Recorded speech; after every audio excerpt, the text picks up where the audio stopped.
নমস্কার, শুরু করছি বঙ্গ ভোট রঙ্গ 2024, দ্য প্লুরালস, নিউজস্কোপ এবং ক্লাইমেট চ্যানেল কানাডার যৌথ উদ্যোগে।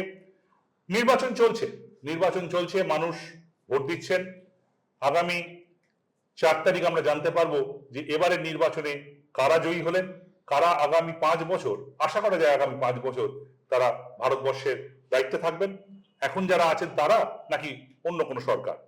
একটা অসম্ভব গুরুত্বপূর্ণ বিষয় পরিবেশ, জলবায়ু পরিবর্তন। আমরা বলছি গরমে পড়ছি, কিন্তু তবুও পরিবেশ ইস্যু নয়।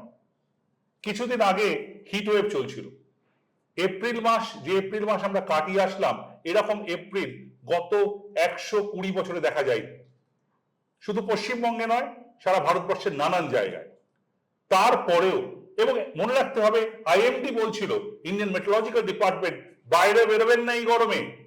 আর পলিটিক্যাল নেতৃত্বরা বলছিল আসুন ভোট দিন। তার ফলাফলটা কি হলো আমরা দেখলাম যে পরিমাণে ভোট গত বছর পড়েছিল প্রথম দুটো ফেজে, তার থেকে বেশ কিছু কম পার্সেন্ট ভোট পড়লো। উত্তরপ্রদেশের মতো রাজ্যে প্রায় 5% কম, কোথাও তার থেকে একটু কম।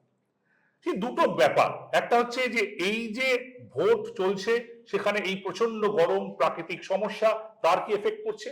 দ্বিতীয়ত হচ্ছে যে এই ইস্যুগুলো তাহলে কেন নির্বাচনে সামনে আসছে না।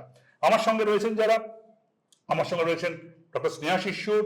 স্নেহাশিস অত্যন্ত বিশিষ্ট সাংবাদিক, দূরদর্শনের অত্যন্ত গুরুত্বপূর্ণ দায়িত্বে ছিল, বর্তমানে কলকাতা প্রেস ক্লাব, যেটা সাউথ এশিয়ার সবচেয়ে পুরনো প্রেস ক্লাব, তার প্রেসিডেন্ট।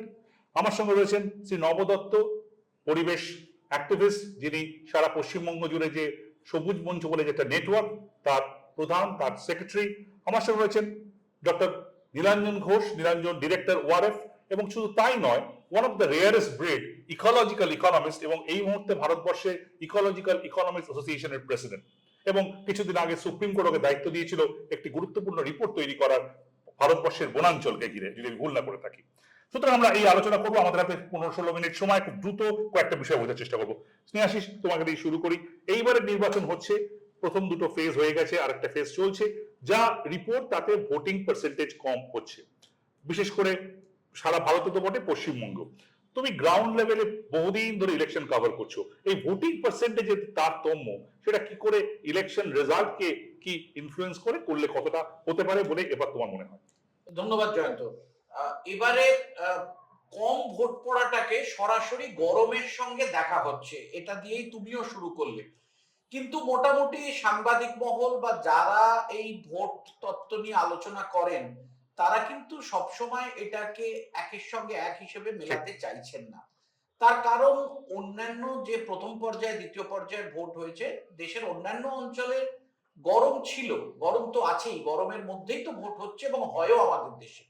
কিন্তু সেভাবে যে একটা প্রচন্ড গরম, যে গরমে মানুষ বেরোতে পারছে না, এরকম অবস্থা কিন্তু ছিল না। যদি পশ্চিমবঙ্গের কথাই বলা যায়, তাতে দ্বিতীয় পর্যায়ের পরই ভোট হয়েছে, যখন একটু বৃষ্টিটা এসে গেছে, যখন কিন্তু আবহাওয়াটা বেশ ভালো, মানে অপেক্ষাকৃত প্রচন্ড দাবদাহ থেকে একটু স্বস্তির নিঃশ্বাস ফেলা হয়েছে। কিন্তু তা সত্ত্বেও ভোটটা কম পড়েছে। এবং এবারে এই ভোটের সংখ্যাটা নিয়েও কিন্তু যথেষ্ট চাপানোতর চলছে, কারণ নির্বাচন আয়োগ সরাসরি ভোটের সংখ্যা সঙ্গে সঙ্গে দিতে পারছেন না, একটু দেরি হচ্ছে। সেটা নিয়ে বিরোধীরা যথেষ্ট সরব, এবং তার উত্তরে নির্বাচন কমিশন একটি রাজনৈতিক দলের সভাপতিকে যে চিঠি দিয়েছেন, সেই উত্তরের চিঠিতে বারবার বলা হয়েছে এই ধরনের অভিযোগ করা মানে গণতন্ত্রের প্রতি আস্থা হারানো, নির্বাচন কমিশনের প্রতি আস্থা হারানো, নির্বাচনী প্রক্রিয়ার মধ্যে এ ধরনের অভিযোগ অভিপ্রেত নয়। স্নেহাশিস বললো যে ভোটিং পার্সেন্টেজ কম, এবং এটা ঘটনা যে শুধুমাত্র তো আর গরমের জন্য ভোট কমছে না, গরম ওয়ান অফ দ্য ফ্যাক্টরস। কারণ যখন প্রথম ফেজটা হচ্ছিল তখন একটা সাংঘাতিক গরম পড়েছিল। এই জায়গায় দাঁড়িয়ে আমি জানি আপনারা একটা ইস্তাহারও তৈরি করেছেন যে পরিবেশটা কোনো ইস্যু নয় নির্বাচনে, এটা নতুন কথা নয়, গত 15 বছর ধরে বলা হচ্ছে। এবারের কনটেক্সটে যে ম্যানিফেস্টোগুলো যেভাবে হচ্ছে, যেভাবে পশ্চিমবঙ্গের নির্বাচনে, আমি বাকি ভারতকে সরিয়েও রাখি, তাহলে কি দেখছেন যে এটা কি আগের মতোই অবস্থায় রয়েছে, একেবারেই কি কোনো ইস্যু নয়, নাকি আগের থেকে কোথাও একটুখানি হলেও বেড়েছে ভাবনা চিন্তাটা? না, দেখুন, এটা তো নির্ভর করছে যে মানুষের দাবির উপরে। পরিবেশ নিয়ে মানুষ কতটা সচেতন, তারা সচেতনভাবে কতটা দাবি তাদের সমস্যা হিসেবে দেখছে পরিবেশ বিষয়টা, পশ্চিমবঙ্গের জেলাগুলোতে, ব্লকগুলোতে বহু জায়গায় পরিবেশের জন্য মানুষের কর্মসংস্থান ক্ষতিগ্রস্ত হয়েছে। বিশেষ করে নদী, জলাশয়কে কেন্দ্র করে, সামগ্রিকভাবে সেচকে কেন্দ্র করে, ভূগর্ভস্থ জলকে কেন্দ্র করে, ফলে সরাসরি মানুষ অ্যাফেক্টেড বহু জায়গায়। তার ফলে চাক আর না চাক, ইশতেহারে যে খুব একটা পরিবেশ নিয়ে নতুন কিছু কথা বলা হয়েছে, আমি অন্তত বিভিন্ন রাজনৈতিক দলের ইশতেহার যতটা দেখেছি, তাতে কিছু পরিবেশ নিয়ে কিছু তাত্ত্বিক স্তরে কিছু বার্তার কথা বলা আছে, কিছু স্টেটমেন্ট আছে, যেগুলো সাধারণভাবে সাধারণ মানুষের বোধগম্যতার বাইরে। কিন্তু যেটা ঘটছে গ্রাউন্ড রিয়েলিটি, যেটা গ্রাউন্ড লেভেলে বহু জায়গায় প্রার্থীরা যারা এমপি পদে মানে দাঁড়িয়েছেন, মনোনীত প্রার্থীরা বিভিন্ন রাজনৈতিক দলের, তারা কিন্তু বহু জায়গাতেই নদী নিয়ে, আঞ্চলিকভাবে জলাশয়গুলো সংরক্ষণ নিয়ে, ভূগর্ভস্থ জলের সংকট নিয়ে তাদের কি করণীয়, তারা প্রতিশ্রুতির জায়গায়, এগুলো কিন্তু চলছে। অর্থাৎ একটা পরিবর্তন লক্ষণীয়ভাবে হয়েছে। নীলাঞ্জন, তুমি পরিবেশকে অন্য দিক থেকে দেখো, তুমি অর্থনৈতিক দিক থেকে দেখো, এবং এটা অনেকেই মনে করেন যে পরিবেশের বিষয়টা সামনে উঠে আসছে না, তার কারণ হচ্ছে যে একটা কোথায় মার্কেট ইকোনমি তার এগেনস্টে অপারেট করে, এবং সেখানে দাঁড়িয়ে যে দলই ক্ষমতায় থাকুন, কেন্দ্রে থাকুন, রাজ্যে থাকুন, তারা কোথাও একটা মহাজোট করে ফেলেন পরিবেশের বিরুদ্ধে, because working against environment gives you an immediate dividend and working for environment gives you a long term dividend. And we all know যে রাজনৈতিক নেতা নেত্রীরা তারা 5 বছরের অঙ্কের বাইরে ভাবেন না। হাউ ইউ সি, মানে if you take the larger question, এই যে এত বছর ধরে সারা পৃথিবী এক পথে যাবে আর আমরা অন্য পথে যাব, আমাদের সুন্দরবন ভেসে যাবে, আমরা ক্লাইমেট চেঞ্জ নিয়ে কথা বলবো না, আমাদের মাটির তলার জল নেই, আমি ভূগর্ভস্থ জল নিয়ে কথা বলবো না, এটা কি হতে পারে? না, হতে তো পারেই না। তো এবার যে কথাটা বলি যে মার্কেট ইকোনমি, প্রথমত বুঝতে হবে যে মার্কেট ইজ ইম্পর্টেন্ট, কোনো সন্দেহ নেই, বাজার অত্যন্ত জরুরি, কিন্তু বাজার বা market is myopic, short term দেখতে পায়, লং টার্ম দেখতে পায় না। এবং এই কনটেক্সটে আজকে যদি আমরা পুরো এই ক্লাইমেট চেঞ্জের কনটেক্সটে, এই সুন্দরবনের কথা তুললে ক্লাইমেট চেঞ্জের কথাই ধরা যাক, সুন্দরবনের এখন কি প্রয়োজন? আমি যদি এই গোটা এনার্জি ট্রানজিশনের কথা বলি এবং বললাম যে আমার সমস্ত কিছু ইলেকট্রিক ভেহিকলস হয়ে গেল, আমার সোলার হয়ে গেল, 2030-এর মধ্যে এতগুলো, 35-40-এর মধ্যে এতগুলো ঘটনা ঘটে গেল, বা 2070-এ গিয়ে আমরা নেট জিরো অ্যাচিভ করলাম, সেটা কি সুন্দরবনকে বাঁচাবে? না, বাঁচাবে না। কারণ 2035-এর মধ্যে এতগুলো জায়গা জলের তলায় চলে যাবে। তাহলে সুন্দরবনের আমার এখন দরকার অ্যাডাপ্টেশন, ঠিক আছে? এবার আমি যদি পুরো এই অ্যাডাপ্টেশনের জন্য তো টাকার দরকার, সেখানেও একটা মার্কেট মেকানিজমের রোল আছে।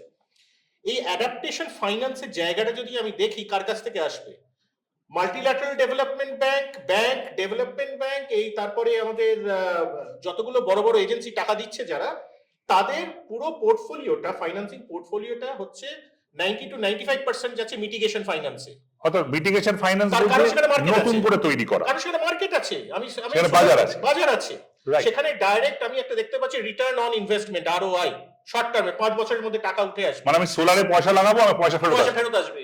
অ্যাডাপ্টেশনে কি হচ্ছে? অ্যাডাপ্টেশনে আমি একটা পাবলিক গুড তৈরি করছি, ইনফ্রাস্ট্রাকচার তৈরি করছি, তার পিছনে টাকা নেই, তার পেছনে আমি return on investment that tax us to bigger question, এটা সরকারের দায়িত্ব। এইখানে বলছি কিন্তু তার পেছনে কি আছে? তার পেছনে যেটা রয়েছে, আমি ইকোনমিক রিটার্ন দেখতে পাই না, আমি যেটা দেখতে পাই সেটা হচ্ছে একটা high social rate of return. তুমি এতদিন ধরে সাংবাদিকতা করছো, পরিবেশ আজ থেকে নয়, ধরে নিচ্ছি 20 বছর আগে কেউ জানতো না, খাতায় দেয়, মাথায় দেয়, কি করে জানি না, আসতো না, কোনো এজেন্ডা ছিল না, কোনো বিগ সাংবাদিক ছিল না।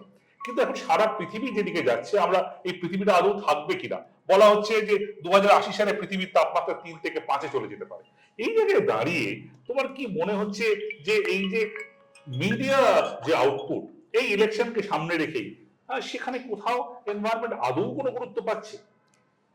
দেখো, মানে কি কি প্রায়োরিটি পায়? খাদ্য, বস্ত্র, বাসস্থান, তারপরে নাগরিক অধিকার, তারপরে উন্নয়ন, এবং তারপরে এখন সরাসরি একজন ভোটদাতা কতটা উন্নয়নের অংশীদার হয়েছেন এবং আরো কি প্রকল্প আছে সেটা বোঝান। সামগ্রিকভাবে দেশের কি উন্নয়ন হতে চলেছে বা মাত্রায় কোনটা আন্তর্জাতিক স্তরে অনেকগুলোর মাত্রা বাড়ছে, আমাদের মান বাড়ছে কি না বাড়ছে, এগুলো ভোটের রাজনীতিতে এতটা আসে, এটা বুঝতে হবে। আমাদের আন্তর্জাতিক যে সম্মেলন বা আন্তর্জাতিক ক্ষেত্রে যে সমস্ত বক্তৃতা হয়, আর ভোটের আমি যদি বলি যে একেবারে মাঠ পর্যায়ে মেঠো রাজনীতি, তার ভাষা সেখানে কিন্তু effect করছে আলাদা। না। সেখানে সেখানে ভোট পড়ে অন্যভাবে। আমি এটা বোঝাতে পারছি। তুমি আমাকে এই ভোট পড়ার এটা জিজ্ঞেস করছিলে কেন কম। আমি গরমের সঙ্গে আরো দুটো কথা বলবো। একটা হচ্ছে পরিযায়ী শ্রমিক। পরিযায়ী শ্রমিকরা কিন্তু বহু সংখ্যায় আছে যারা আর ফিরছে না। আমার গতকালকেই গুজরাটের একজন বিশিষ্ট সাংবাদিকের সঙ্গে কথা হচ্ছিল। ওরা বললো সুরাট থেকে ওরা প্রত্যেক বছর একটা খবর করে যে কিভাবে সুরাটে তো সমস্ত রাজ্যেরই অনেক পরিযায়ী শ্রমিক আছে, বিশেষ করে পশ্চিমবঙ্গের আছে, তারা কিভাবে ফিরছে। এবারে কিন্তু সেরকম একটা বহু সংখ্যায় ফিরছে না, কারণ তার একটা অর্থনৈতিক ব্যাপার, তার আর্থিক ব্যাপার আছে যে সে খরচটা সময় লাগবে, খরচ লাগবে। এবং আরেকটা জিনিস আমি যেটা লক্ষ্য করছি যে এবারে কিন্তু পর্যায়গুলো হয়ে যাওয়ার পর কোন রাজনৈতিক দলে একটা ছাপ্পা ভোটের অভিযোগ করছে না। ফলে ছাপ্পা ভোট যদি কম পড়ে তার মানে তো সামগ্রিক ভোটও কম পড়ছে। ফলে এই জিনিসগুলো কিন্তু কতগুলো জিনিস আছে দেখতে হবে। গরমটাই একমাত্র নয়, রাজনৈতিক কারণ গরমটা one of the reasons হতে পারে। তবে আর একটা তুমি বলছো কথা আমি জাস্ট বলবো, সেটা হচ্ছে যে পশ্চিমবঙ্গের ক্ষেত্রে দেখা যাচ্ছে যে ভোটদানের হারে মহিলাদের সংখ্যাটা বেশি। তাহলে কি এটা একটা বিশেষ কোনো প্রকল্প যেগুলো মহিলা কেন্দ্রিক, যেখানে মহিলারা সরাসরি আর্থিক এবারে কোনো তথ্য কি পাচ্ছো? এবং হ্যাঁ, এবারেও সেরকম একটা পাওয়া গেছে ওকে, যে সেরকম কিছু একটা হচ্ছে যে মহিলারা বেশি সংখ্যায় ভোট দিতে এসেছেন। অনেক জায়গায় কিন্তু মহিলা ভোটদাতার সংখ্যাও বেশি। ওইখানটাই এবারে কিন্তু রুটি রুটির সঙ্গে পরিবেশটা যুক্ত হচ্ছে, ছবিটা পাল্টে গেছে। আমরা শুধু শহরের পরিবেশ নিয়ে এতদিন আলোচনা করছিলাম, আমরা গ্রামের পরিবেশটা নিয়ে কথা বলছি না। আমরা যখন গ্রামের পরিবেশ নিয়ে চর্চা করা শুরু করলাম বা সংগঠনকে সেই জায়গায় আমাদের পরিবেশ কর্মীদের সঙ্গে আলাপ আলোচনা চালাতে থাকলাম, তখন উঠে এলো যে প্রচুর নদী পুকুর থেকে মৎস্যজীবীরা কাজ হারিয়েছে, প্রচুর ভূগর্ভস্থ জলের জন্য সেচ ব্যবস্থা ক্ষতিগ্রস্ত হয়েছে, কৃষিকাজ ক্ষতিগ্রস্ত হয়েছে।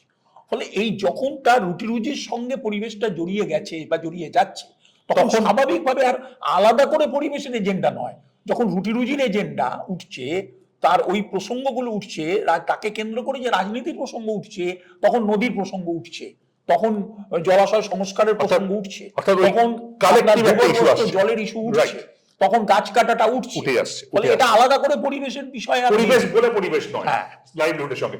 আমি নীলাঞ্জন তোমায় শেষ করব, সেটা হচ্ছে যে কি ম্যানিফেস্টোয় আছে সেটা নিয়ে আলোচনা হয়, কিন্তু আমার কাছে কি নেই সেটা গুরুত্বপূর্ণ। এবারে যে বিজেপির যে ম্যানিফেস্টো, সেখানে রিভার লিঙ্কিংটা নেই। এই রিভার লিঙ্কিং নিয়ে তুমি প্রচুর কাজ করেছো, তোমার অনেক গবেষণা আছে। How significant it is? কিছুটা রিয়েলাইজ মনে হয়, কিছুটা এক ধরনের অ্যাকনলেজমেন্ট আসছে যে এটার নেগেটিভ ইম্প্যাক্ট, ইন্টারলিঙ্কিং অফ রিভার্সের নেগেটিভ ইম্প্যাক্ট গুলো অনেকটাই। এবং এখনো অব্দি যদি পুরো এই স্কিমটা দেখা হয়, প্রাইমা ফেসি মনে হয় এর কস্ট অনেক বেশি দ্যান দ্য বেনিফিট। এই রিয়েলাইজেশনটা কোথায় এসেছে? এবং আজকে উনি যে কথাটা বললেন এক্ষুনি, একটা বড় জায়গা হচ্ছে এই যে ইকোসিস্টেম লাইভলিহুড লিঙ্কেজ, অর্থাৎ উনি যেটা বলতে চাইছেন সেটা ইকোসিস্টেম সার্ভিস করি আমরা কথাটা। Ecosystem service loss. আজকে ধরো একটা জায়গাতে আমি রিভারটাকে এইভাবে ডাইভার্ট করে অন্য একটা জায়গায় নিয়ে গেলাম, এর ডাউনস্ট্রিম কস্টটা কি? এর তো ইকোসিস্টেম ফাংশনটাই তো আমি নষ্ট করে দিচ্ছি একটা নদীর, তার সাথে সাথে ইকোসিস্টেম সার্ভিসগুলো আছে। সুতরাং এটা তো শুধু একটা এনভায়রনমেন্টাল ইস্যু নয়, এটা একটা কনসার্ন অফ, আমরা এক কথায় বলি, ডিস্ট্রিবিউটিভ জাস্টিস। সেই ভাবনাটা কোথাও একটা পার্কুলেট করেছে বলে কোথাও একটা পার্কুলেট করছে, যে কারণে ইন্টারলিঙ্কিং অফ রিভার্সটা অনেক ক্ষেত্রেই পুশব্যাক হয়েছে। আমরা আলোচনা করলাম, এটা এমন একটা বিষয় সেটা নিয়ে আরো অনেক বৃহত্তর আলোচনা করা যায়, করা উচিত বোধহয়।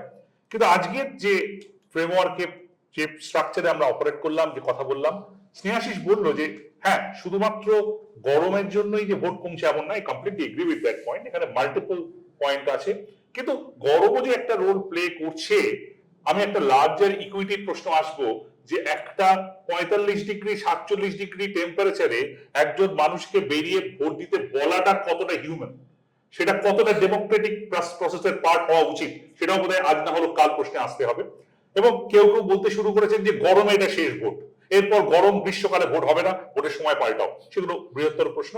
পাশাপাশি এই প্রশ্নটা উঠে এলো যে পরিবেশের ক্ষেত্রে নবদা বললেন যে হ্যাঁ নিশ্চয়ই এখন অব্দি যতটা ডিজায়ার সেই জায়গায় পৌঁছয়নি, কিন্তু একটা কোথাও অপারেট করছে। এবং এরকম ইম্পর্টেন্ট কথা নবদা বললেন যে লাইভলিহুডের সঙ্গে, জীবন জীবিকার সঙ্গে পরিবেশটা যত জুড়বে তত আন্দোলনটা সামনে আসবে, এবং তার সঙ্গে কোনো একটা জায়গায় বাজারকে জুড়তে হবে। তার সঙ্গে খুব ইম্পর্টেন্ট যেটা বলে শেষ করব, পলিটিক্যাল প্রায়োরিটি। যে দল সরকারে আসবেন তাকে ভাবতে হবে ক্লাইমেট চেঞ্জের জন্য শুধু মিটিগেশন না, শুধু বাজার না, অ্যাডাপ্টেশনকে হেল্প করতে হবে। এই রিয়েলাইজেশনটা যতক্ষণ ডিসকোর্সের মধ্যে না আসবে ততক্ষণ পরিবেশ পিছিয়েই থাকবে। আশা করা যায় আজ না হোক কাল, এই নির্বাচন না হোক পরের নির্বাচন, না হয়তো পরের নির্বাচন, পরিবেশ সামনের সারিতে আসবে। শেষ করছি।